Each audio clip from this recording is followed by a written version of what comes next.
From the studios of Books in Motion, this is Laurie Klein, reading A Country Doctor by Orne Jewett. Now let's begin with Chapter 1, The Last Mile. It had been one of the warm and almost sultry days which sometimes come in November, a maligned month, which is really an epitome of the other 11, or a sort of index to the whole year's changes of storm and sunshine. The afternoon was like spring.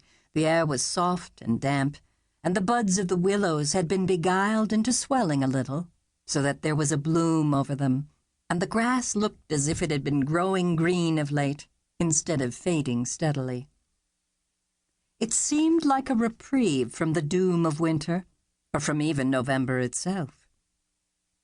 The dense and early darkness which usually follows such unseasonable mildness had already begun to cut short the pleasures of this spring-like day, when a young woman, who carried a child in her arms, turned from a main road of old fields into a footpath which led southward across the fields and pastures. She seemed sure of her way, and kept the path without difficulty, though a stranger might easily have lost it here and there, where it led among the patches of sweet fern or bayberry bushes, or through shadowy tracts of small white pines. She stopped sometimes to rest, and walked more and more wearily, with increasing effort, but she kept on her way desperately, as if it would not do to arrive much later at the place which she was seeking. The child seemed to be asleep. It looked too heavy for so slight a woman to carry. The path led after a while to a more open country.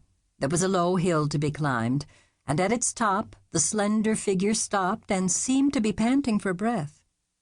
A follower might have noticed that it bent its head over the child's for a moment as it stood, dark against the darkening sky.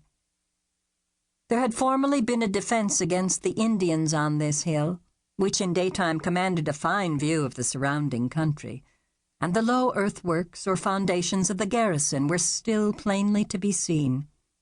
The woman seated herself on the sunken wall in spite of the dampness and increasing chill, still holding the child, and rocking to and fro like one in despair.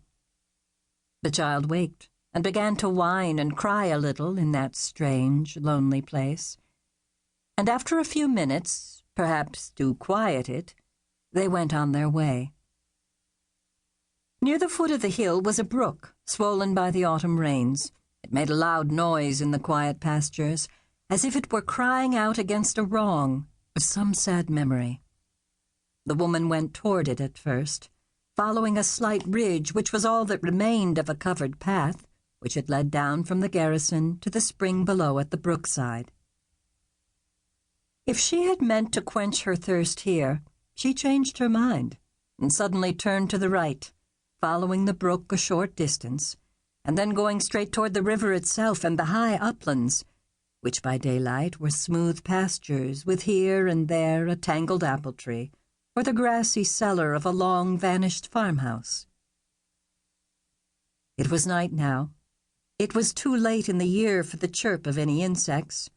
The moving air, which could hardly be called wind, swept over in slow waves, and a few dry leaves rustled on an old hawthorn tree, which grew beside the hollow where a house had been, and a low sound came from the river.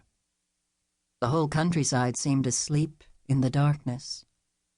But the lonely woman felt no lack of companionship.